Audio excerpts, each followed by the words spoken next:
anneaux de Granger, point final. Oh non, j'ai pas envie de meurtre pour Noël, non, on prend du Sophie Kinsella, Cocktail Club, pour passer un moment agréable. Non, pour un vrai moment agréable, il nous faut un livre piment, de Sylvia Day. Oui, bah Sophie Kinsella, c'est dans la collection Piment. Bonjour les amis, j'espère que vous allez bien. À chaque vacances, c'est toujours pareil, j'ai toujours envie d'emmener toute ma palle. Or, à plus de 300, ça fait beaucoup, et c'est pas possible. Du coup, faut que je choisisse, mais c'est très compliqué de choisir, et à chaque fois, j'en emporte toujours trop. En effet, Annelle, je me trouve d'ailleurs actuellement en compagnie d'un témoin très important de l'affaire. Madame Valoche, voulez-vous dire un mot à la caméra?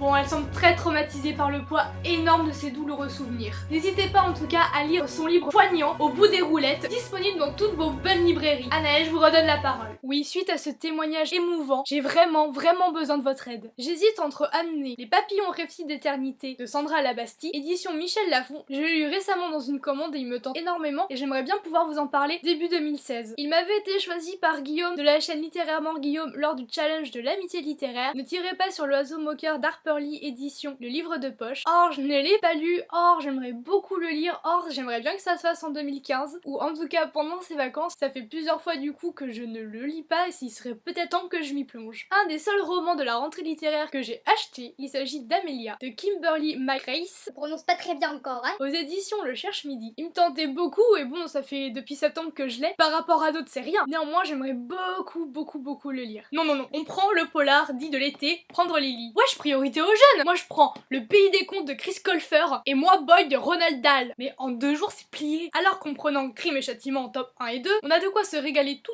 en se cultivant, et ce pendant des jours et des nuits. Oh non! Il vaut mieux se cultiver sur les relations hommes-femmes avec les hommes viennent de Mars et les femmes de Vénus. Bon d'accord, mais en l'accompagnant avec Une fille fait la noce. Bon, dans ce cas-là, moi je rajoute Ce qui nous lie de Samantha Bailly, que j'ai reçu de la part de Marjo pour le swap de Noël. Il faisait partie de ma wishlist. Margot Liseuse en parle beaucoup. Je voulais énormément la voir. Grâce à Marjo, les rêves deviennent réalité. Les souhaits aussi, et merci encore à elle. De plus, je suis tellement impatiente de le lire qu'il me paraît évident qu'il faut qu'il soit dans ma valise. Mais surtout, il y a un truc qui me tente depuis un bon bout de temps, c'est de pouvoir commencer la série Outlander. J'en entends beaucoup parler, on me les a prêtés, donc c'est pour vous dire que vraiment, j'en entends que du bien. Je suis tellement tentée de la découvrir cette série que je me dis que ça peut être la meilleure occasion, celle des vacances où justement on a vraiment du temps pour lire, pour commencer une série aussi conséquente que celle-ci. Bref, c'est horrible avec tout ce choix de titres déjà fait dans ma palle, même avec ça, je n'arrive toujours pas à choisir.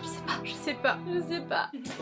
Si vous aussi, vous êtes dans le même cas qu'Anaël des Rats de Bibliothèque et que vous voulez aider en votant pour le ou les titres que vous souhaitez qu'elle prenne dans ses bagages, c'est tout simple, dites simplement le ou les titres en commentaire. Toute l'équipe vous souhaite de joyeuses fêtes, à bientôt.